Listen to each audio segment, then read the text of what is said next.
Welcome back to the channel. Today we're going to discuss if the Dodge Viper is a dangerous vehicle.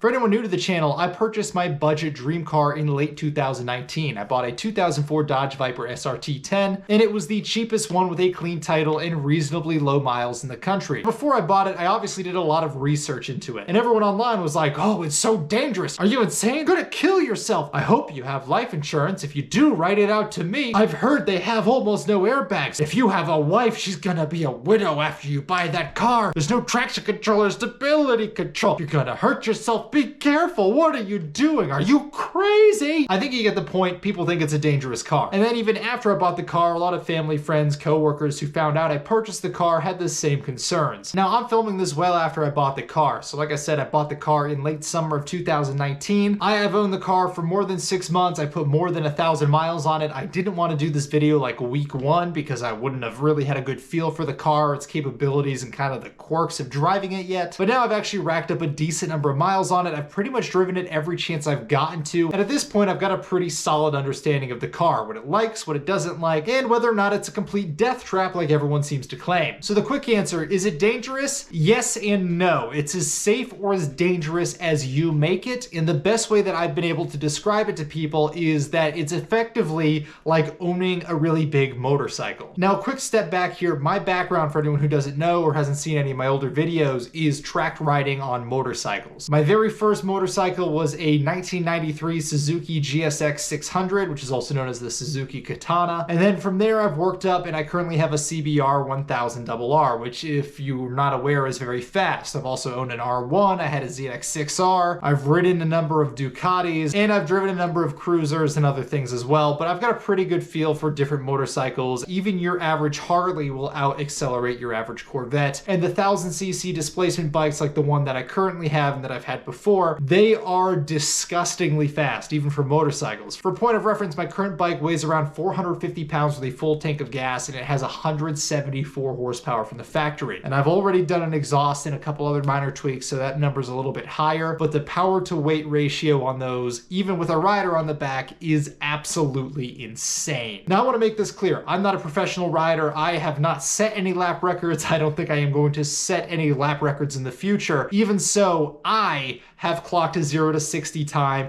in the 2.3 second range on a motorcycle. So when I say they are disgustingly fast, I mean they are disgustingly fast. Now, a lot of newer motorcycles are starting to get anti-lock brakes, they're starting to get traction control, but my current motorcycle is a 2006 model year, and all the ones I've owned previously have been even older than that. And especially for motorcycles of that age, anti-lock brakes weren't a thing, traction control was not a thing, there's really no driver's aids. Even beyond that, if you're in the event that you are in an accident, it doesn't matter if you're not at fault, it doesn't matter if it's the other guy's responsibility or they did something stupid. If you're involved, you're the one in danger, and there's no airbags, there's no seatbelts, there's nothing like that to protect you. So the most probable outcome is that regardless of who's at fault, you're the one who's going to get hurt. This means that you're really dependent on your own skill and your own awareness to prevent you from getting injured in any way. For example, if you're on a motorcycle and you immediately jab to full throttle, or you immediately go slamming on the brakes, or you're mid-corner and you do one of those things, you're going to upset the suspension, the balance of the bike. Something is going to shift and something will break traction, and you're most likely going to slide out. The contact patch on a motorcycle is like somewhere between $1 and $50 in size, because even though the tire is smaller, it's also curved, so a very small portion of it is actually touching the ground at any time. So it's very easy to overcome the level of grip that your tire has, and in second and third gear, even on my 80 horsepower motorcycle, I could light up the tire if I just absolutely punched the gas and I didn't roll into it carefully. What it comes down to then is not only being aware of your own capability, but your vehicle's capabilities and the conditions that you're in. Is it cold outside? Is the ground cold? Or are your tires cold? Is there sand or gravel or painted lines anywhere on the surface? Is any of that going to affect your traction? These are all things that motorcyclists know very well can very quickly turn your day into a bad one. And honestly, having hit painted lines mid-corner corner, having lifted off and gotten a little bit of snap oversteer in the Viper, this is almost the most perfect analogy I can think of, because the Viper, without having traction control, without having stability control, and this being one of the first years ever of having anti-lock brakes, this is in almost every respect a motorcycle but with a full body around you. The Viper has always had the federal minimum number of airbags, so I have one for the passenger and one for the driver. The earliest Vipers had no airbags at all because they weren't required yet. The lack of stability control and the lack of traction control means that if you smash the gas, even though you have these massive tires, there's just so much torque that they're probably gonna break loose, especially if you're mid-corner and you're asking the tires to hold you with lateral grip. In the same way, if you just suddenly lift off the throttle instead of slowly rolling out of it like you do on a motorcycle, it's gonna shift the weight of the car, it's probably gonna snap out, and there's no stability control to catch you, so you're dependent on your own reactions and as your own inputs as a driver, and you better have quick hands, otherwise it's going to come around on you. And I actually never found this part in any of my research before buying the car, and I never found this in anything ever, even as a Viper lover growing up, but the car is very prone to snap oversteer. So actually in one of my first times ever driving it, I lifted off mid-corner at, we'll say, a healthy speed, and even then I said, oh wow, there's some snap oversteer to this car.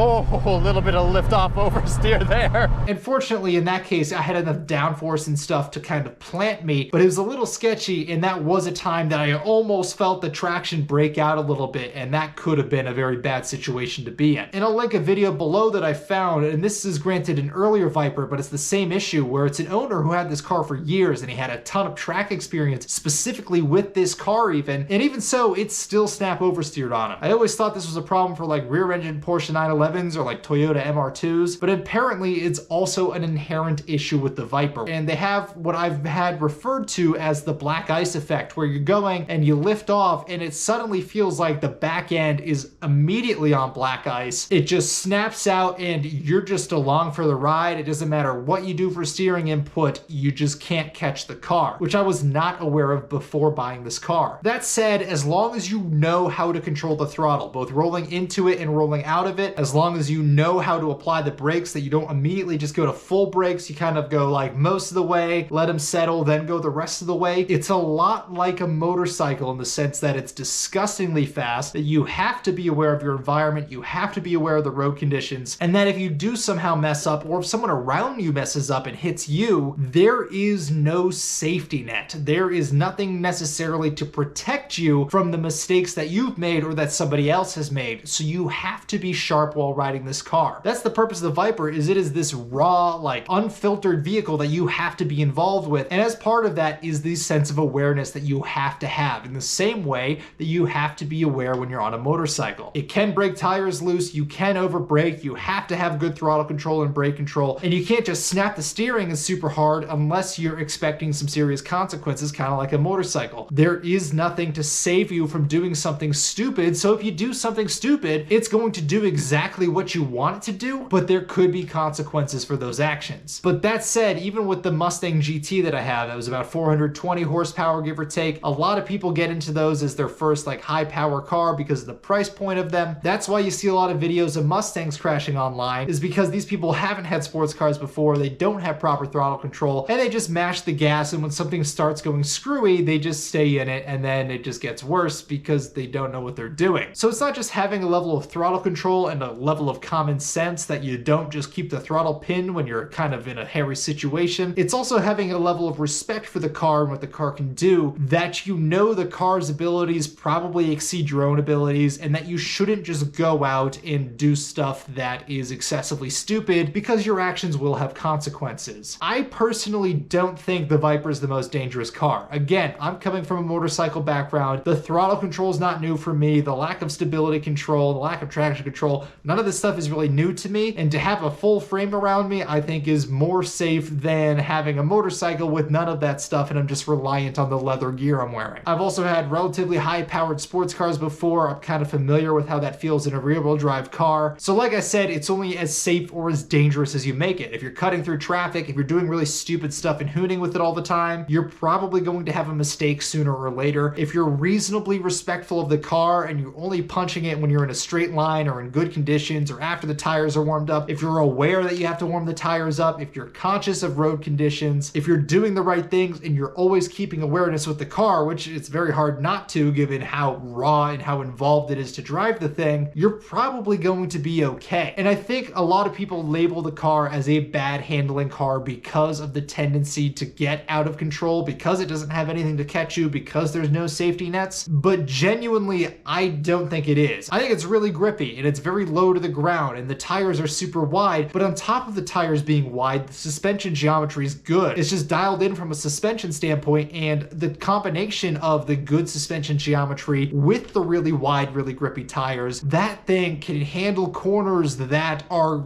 unreasonable for what should be capable on the corners that I've taken it on. It almost gives you a sense of confidence that it probably shouldn't because there is no safety net, but it's very welcoming and it's very rewarding to push the car. And I think that's where it gets dangerous. So you always have to keep in your mind, like, yes, I've done something like this before and I've pushed this car before and I've cornered hard before, but are the conditions right now appropriate for pushing it just as hard? And that's where it gets you, is that sense of comfort could be the thing that stabs you in the back. That said, I think it does handle amazing. I think it's extremely capable in the right hands, but it has to be in the right hands. You have to have that level of respect for the car. Otherwise, it's going to treat you the same way you treat it. And when it does, like I said, federal minimum number of airbags, no side curtain airbags, but it's got a very wide door sill, so hopefully there's enough crumple zone there that the fiberglass will hopefully deflect some of the force before the tree that you're spinning into inevitably tries to take out your left arm. But there it is. I don't think the Viper itself is inherently dangerous. I just think the type of people who buy it, and I think the lack of respect for the car, could make it dangerous if you're not conscientious of these things and if you haven't dealt with any of these things before. I still love mine. I still plan to drive mine with a reasonable deal of enthusiasm and with spirited driving, and I did not buy this car to simply take it out and do a Sunday drive delicately every once in a while. I bought it to have some fun, and I plan to do that. So ultimately, is the Viper a dangerous car? No, it's not going to inherently kill you just because you look at it. It's only going to kill you if you're doing something that's outside of your capabilities, outside of the car's capabilities, or a combination of the two where you're not being respectful of one of the above, plus the level of grip the car has with the current conditions of the road. Also known as, it's still a motorcycle. Treat it like a motorcycle and you'll probably be fine. Don't drive it in the rain. Don't drive it in slippery conditions. Be cautious in cold weather. Be aware of road conditions. Be aware of tire temperatures. Don't be stupid, and if anyone hits you, it's still going to hurt. That's gonna do it for now. Thank you guys for watching, and I will see you next time.